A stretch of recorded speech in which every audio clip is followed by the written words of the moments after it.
Hello बच्चों, good evening. आप सभी को इस चैनल में एक बार फिर से स्वागत है। हम प्रतिशत से संबंधित क्वेश्चन ले रहे हैं और प्रतिशत से रिलेटेड वो सभी क्वेश्चन ले रहे हैं जो आपकी परीक्षाओं में आते हैं। तो उस तरह के सभी क्वेश्चन ले रहे हैं, चाहे वो किसी टॉपिक का हो, प्रतिशत से रिलेटेड हो, चाहे अनुपात का हो, चाहे जहाँ का हो।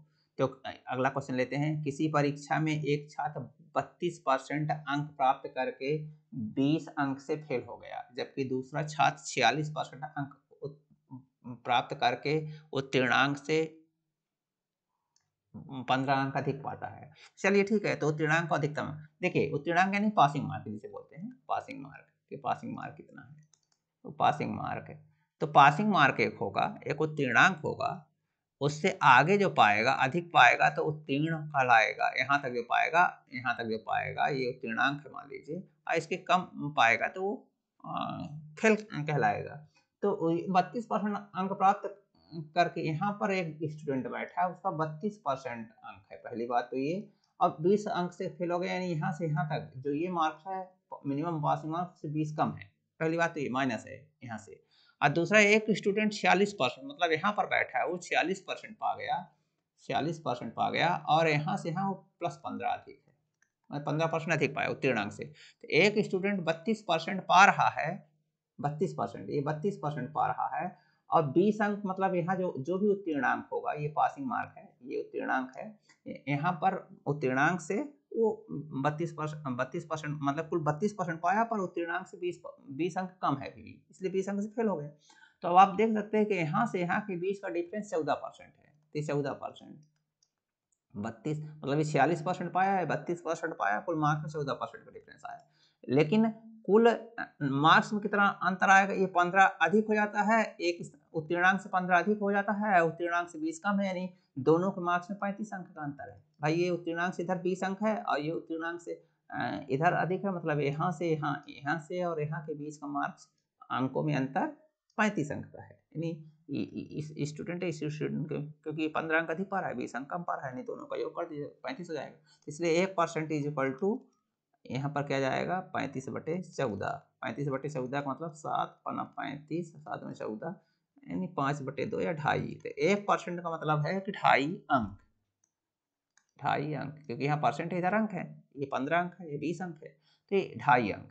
तो उत्तीर्णांक और अधिकतम अंक बताओ, तो अधिकतम अंक तो 100% में ऐसा होता है, जो मैक्सिमम मार्क होते हैं। तो मैक्सिमम मार्क्स 1% बराबर 2.5, तो 100% बराबर 250, तो 250 अंक है मैक्सिमम मार्क्स, MM जिसे बोलते हैं, अधिकतम अंक, तो मैक्सिमम मार्क्स। और उत्तीर्णांक बताना है, तो उत्तीर्णांक आप बता सकते हो कितना है। भाई ये जो है 14%, सॉरी ये 32% पा रहा है, तो मतलब इसका अंक कितना है, 1% बराबर 2.5, कहीं से निकाल सकते हैं। 1% इज इक्वल टू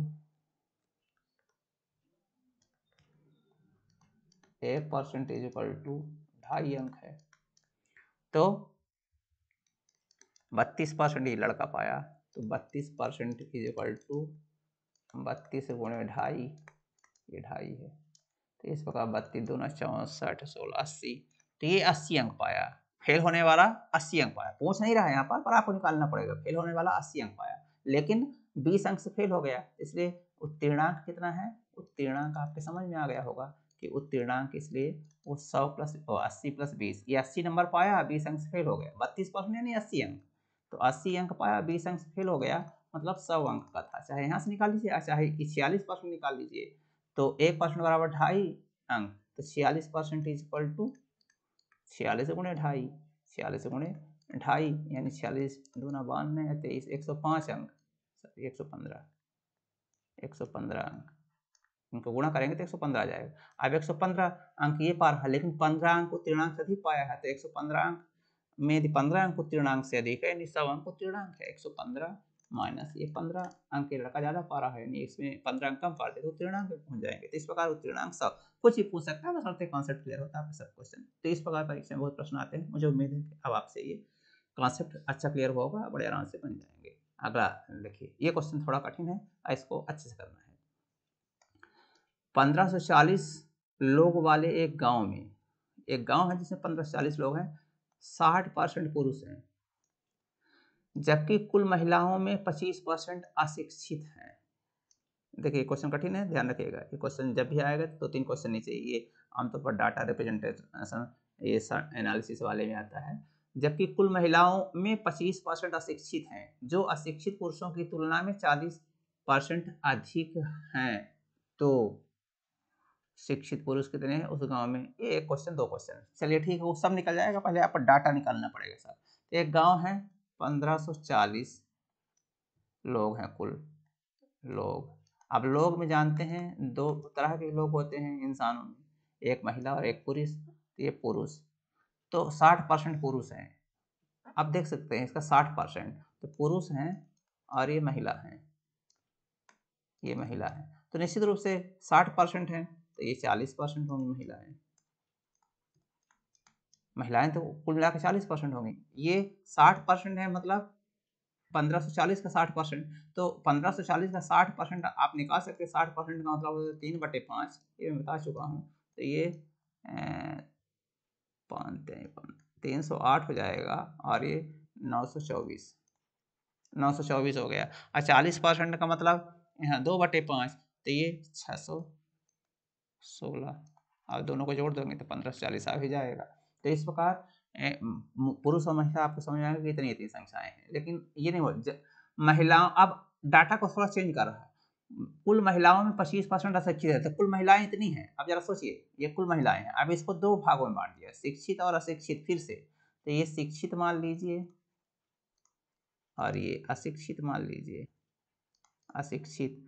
तो जो बोल रहा है 25% अशिक्षित हैं, तो 25% यदि अशिक्षित हैं तो फिर 75% शिक्षित हैं। ये भी सही है। महिलाओं में, सिर्फ महिलाओं की चर्चा भी हो रही है। जितनी भी महिलाएं हैं उसमें 25% अशिक्षित हैं, तो उनमें 75%।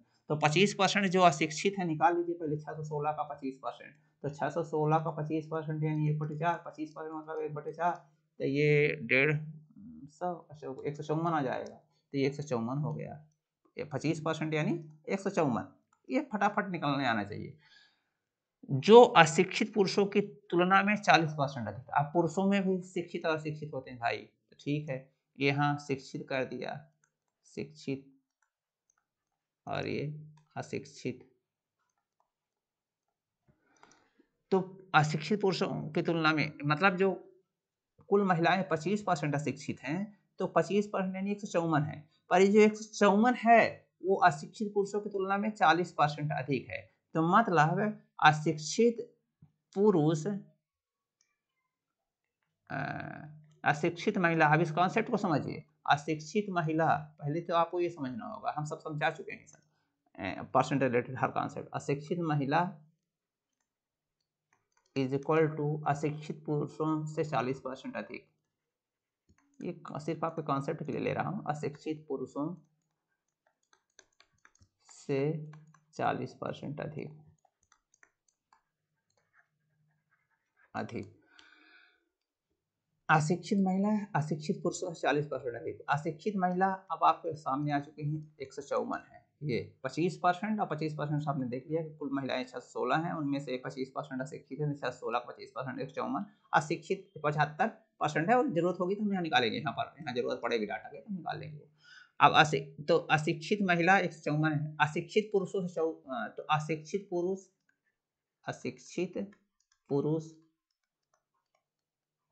का 140%।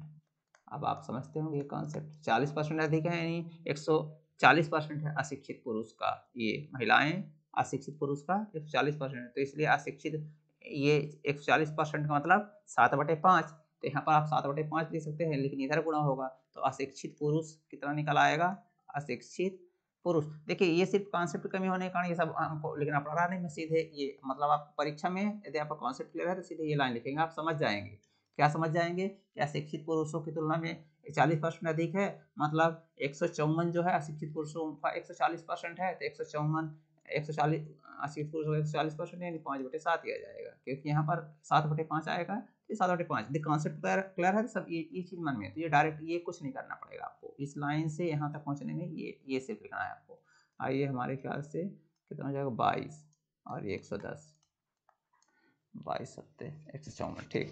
तो ये 110 पंचे, तो ये जो अशिक्षित है 122 पंचे 110, तो ये 110 अशिक्षित पुरुष हो गए। अब 110 अशिक्षित हो गए तो शिक्षित निकाल सकते हैं यहाँ से बड़े आराम से। 924 में 110 कम कर दीजिए तो 814 हो जाएगा शिक्षित। कुल 924 तो पुरुष हैं, तो 924 में 110 अशिक्षित होंगे तो 814 शिक्षित हैं। अब 616 में 154 अशिक्षित महिलाएं हैं, तो 616 में 154 कम कर देंगे तो शिक्षित महिलाएं निकल आएंगी। तो शिक्षित महिलाएं निकल आएंगी तो ये 462 हो जाएंगे, ये निकाल सकते हैं। ये 2 और ये 462 इस प्रकार ये 462 हो गई। तो ये अब आप देख सकते हैं कि आप कुछ भी पूछे, अब आपके पूरे डाटा सब एनालाइज हो चुके हैं। जो जितने भी कोडिंग फॉर्म, कोडिंग मतलब जो इस तरह का इधर उधर लिखा था सब, अब आपके सब समझ में आ गया होगा कि हाँ भाई ये सब शिक्षित पुरुष कितने हैं। शिक्षित पुरुष आप ये देखिए, ये सिर्फ शिक्षित पुरुष पूछ रहा था 814, तो इसका आंसर 814 होगा।